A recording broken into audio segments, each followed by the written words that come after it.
that and just bring you right to most of what sits on my resume. So my journey was a little bit interesting too. Kind of like Claire, I grew up in the Northeast, particularly in Connecticut. They don't have seismic classes. They don't have anything like that. But what I did have was a professor who worked for Amoco for about 8 years. She was one of the first female PhDs that they had hired, and they said, "You're going to Indonesia and you're field mapping it, a bunch of it." And she said, "Okay." So she mapped a lot of the wrench faulted terrains, and years later she had a lot of this just like old data, seismic lines, which if you go to a college in the Northeast, you don't ever see any of that. You don't see wireline logs, and you see it just like, what are these squiggles? I don't understand. Like, you know generally that this means rocks, and she started picking stuff out and asking me what it was, and I had never seen a seismic line before.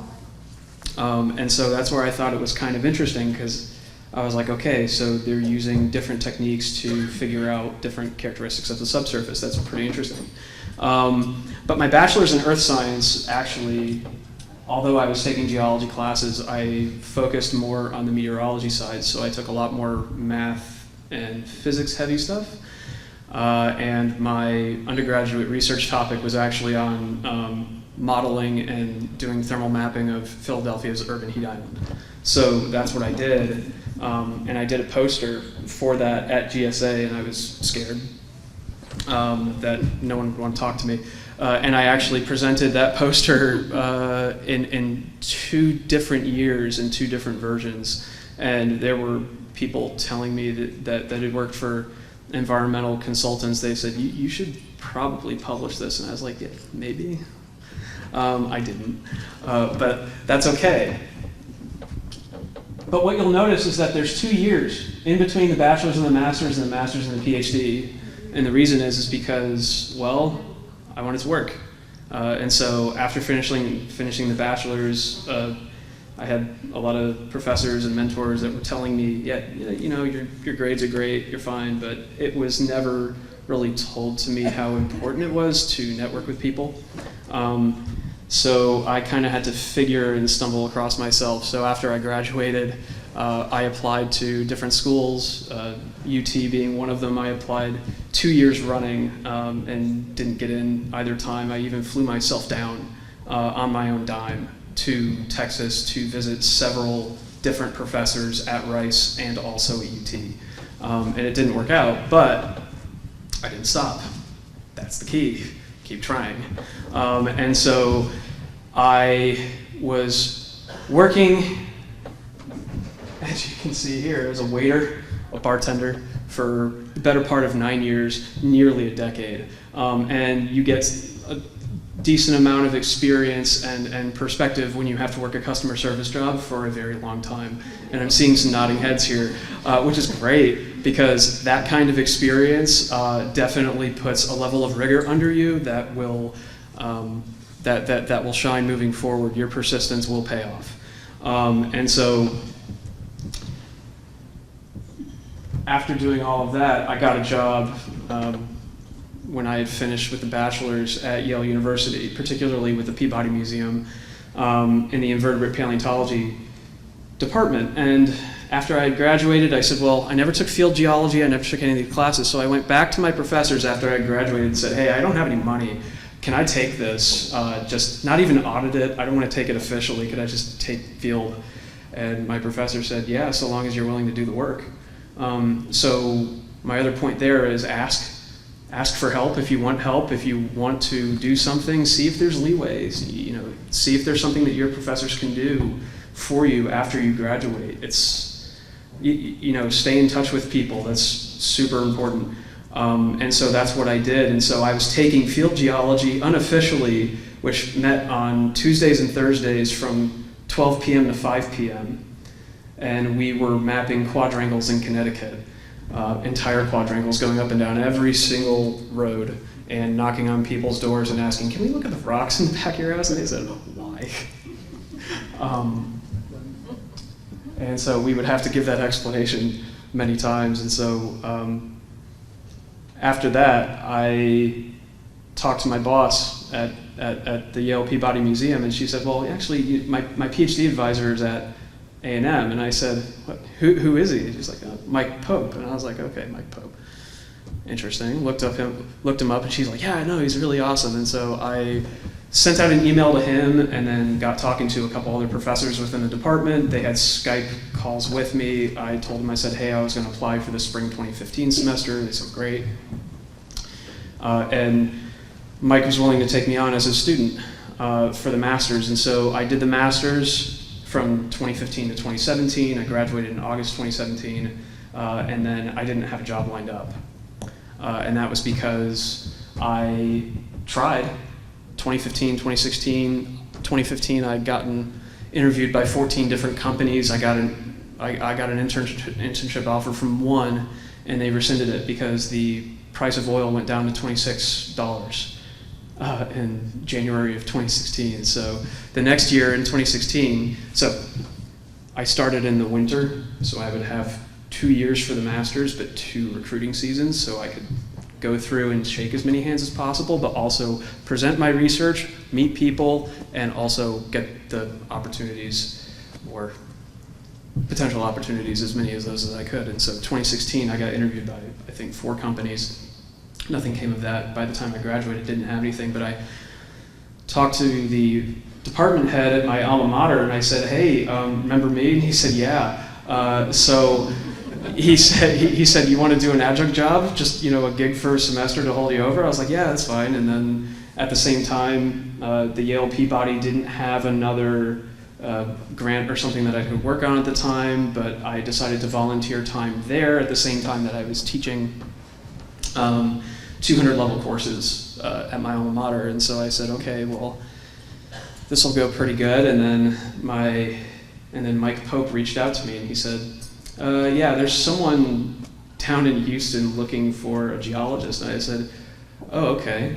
And so I sent out a resume, and it was for the company across the street, W.D. Von Gotten Labs. And so I interviewed with them. They flew me down. They liked me. There was only 2 people who applied. There was me, and there was my friend who had a Ph.D., and they didn't want the Ph.D. So I got very lucky.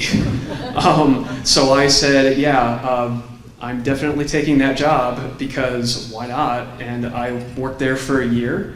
And by the end of 2018, I was actually itching. I said, this is a good job, and it's on the downstream side. It was integrative core analysis, a lot of petrography, a lot of XRF stuff, a lot of chemostratigraphy, and I said, all right. By that point, I had become pretty close friends with Art, and I said, hey, Art, you got anything? And he said, you want to make me look good? And I said, yeah. Let's make this work. Let's do something. So he brought me on as his PhD student in 2019, in the spring of 2019. So I'm just finishing my 3rd year, and I will be very, very lucky to finish in August, right around the time where I start at Chevron. And so in between that time, I've been very lucky for several reasons. One, I was able to get all of my research done in the field before COVID happened. Number 2, Chevron actually paid for a lot of the geochemical analysis for my project, which was an absolute godsend. And then the third part of it was a lot of my project was more data analytics oriented, chemostratigraphy, all of this. I'd gotten all the fieldwork done for the most part, and so it meant that I could work remotely, and I didn't have to get my research done. I didn't have to go into an office or work in a lab specifically. I didn't have to go to a specific office or a place, so I was not hindered by it. And so for those reasons, I think, and also I took way too many courses in my master's, so I didn't have to take as many during the PhD, and I also had a fellowship which gave me a research assistantship instead of a teaching assistantship, so didn't spend time teaching, all that stuff. So there are a lot of considerations to go into it. It is very uncommon to finish this quickly. And I feel absolutely privileged to be in this position.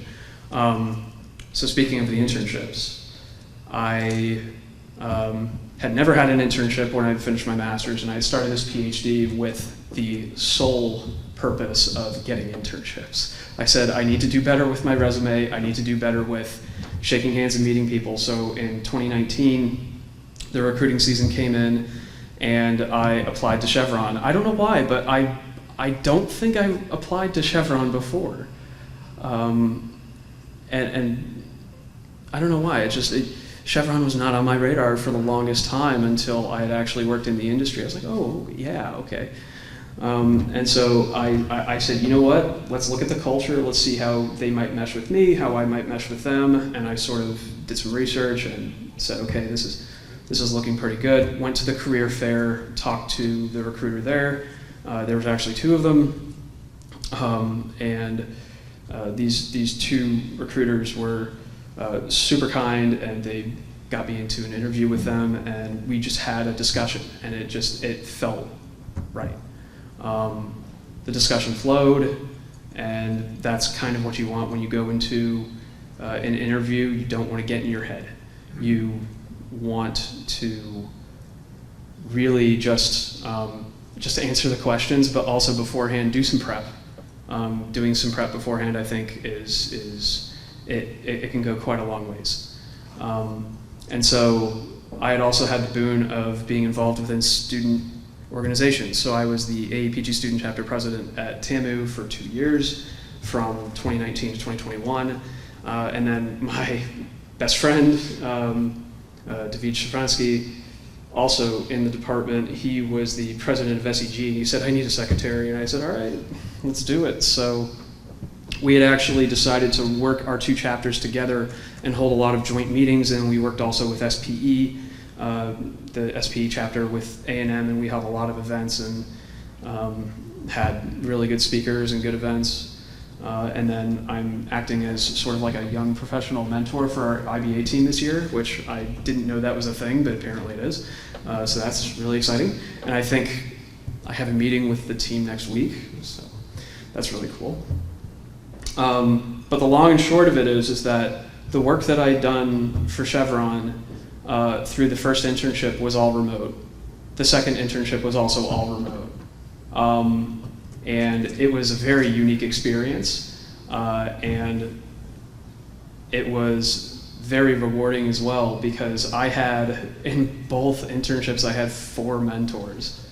So there was always someone that I could talk to, and then they would always give me names. Oh, talk to this person, talk to this person. They're really interested in what you're doing. I say, okay. And so I would just set up meetings with people that I did not know, and they would have, they'd be like the third person in the meeting, and we would have discussions, and then my mentors would get me in the room virtually with other people, so I could at least get my face, through Zoom or through Microsoft Teams in front of other people. And so I think that was really helpful for me. And so just for the pictures, you should be able to hear me. So I fixed my car because I don't have a lot of money. So I need to fix it, because if I don't, and this was taken, during my last 2 weeks at Von Gotten, my Jeep stopped working. It was 10:30 at night, and I didn't have an extra starter, or maybe it was like 8:30 at night or something, because I managed to ask my friend Ben Richards, who lived maybe a street away. I said, hey, can you take me to like the auto parts store? And he's like, yeah, because I figured out my starter was bad and I had to fix it. Because I had to go back to College Station from Houston and then drive back down the next day for work, my last 3 days of work. And so there's a whole story behind that, but you've got the highlights. This is Mount Washington. I went with my roommate, David. We went there. I had never been to Mount Washington before, even though I grew up there. We decided to take a trip, camping trip and hiking trip during COVID, to try to stay away from people and just hike beautiful places throughout the Eastern Seaboard, and so we did. And then I also love cooking. So This is my pad thai. I can make it for you sometime. And then baklava, I made it last week. I love it. It's really good. I hadn't made it since I was in 8th grade. Well, my mom actually made it, but she really helped me out. And coffee is one of the things that drives me. I love coffee. I have my own setup of a VP17, which is on the right, and a G2 grinder, which does 2 pounds of beans at the same time. It's really great. You can literally do any grind that you want. And I want to get like my own roaster and just like spices and stuff and just work with that someday. Okay, so next 2 slides are gonna go quick because this is more advice. You got my story, but here we go. Undergraduate and graduate research, how did it prepare me? The presenting aspect was the most important for me. So number 1, if you present, it indicates that you're willing to move out of your comfort zone. It shows that it's providing good incentive for you to improve your technical communication skills and also improves your research quality because you get constructive criticism from people who actually do this for a living, who have perhaps the job you want or a job that you like to work alongside with. And so when it comes to technical skills, this is totally my opinion. I think domain knowledge is the most important. I think the tools are secondary. So long as you get a good foundation of the geosciences for whatever you want to do, just keep in mind, being curious about what you're doing is very important, and putting the time commitment into it to build that experience is really important. I've met a lot of people who didn't necessarily have the best grades, and they are very good geologists and very good geophysicists. So if you don't do great on a test or you don't do great in a class, don't let that hold you back. Just keep pushing, keep trying.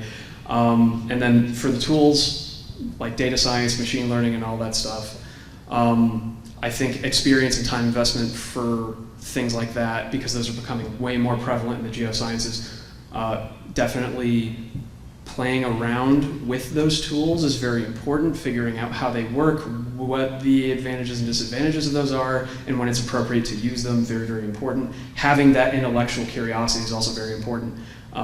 And credentials are actually the least important out of all of that when it comes to those tools. And I say this because my brother works in the video game industry as a software engineer and a product manager, and they've had people walk through the door who've had credentials, and they've had other people who've walked through who just don't have it necessarily. They don't have the letters next to their name, but they are fantastic at what they do. And so what I would say is, for hiring managers, give people a chance. Like other people, like Chevron gave me a chance. Give other people a chance. Even if it's, them presenting a poster at a conference, it's important. So, general advice: adapt, modify, overcome. Be dependable, be consistent, and take ownership of your role. Really care about what you do, and communicate. Be direct, be honest. When you need help, ask for it, and keep in touch with people.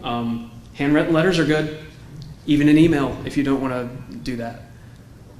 Have a friend that you haven't talked to in a long time, do that. Because the more that you communicate with people, the better off you'll be in the long term. You will build that net and you will maintain it. So I give a lot of resume advice because I enjoy the idea of like resumes and stuff. And I can go over this later, but the big takeaways are every resume you ever write should be tailor-made to the job that you're applying for. And the other big point I would say is figure out what job you want and the skills that you need to get it before you graduate. And then do what you need to actually fulfill that. And that's it.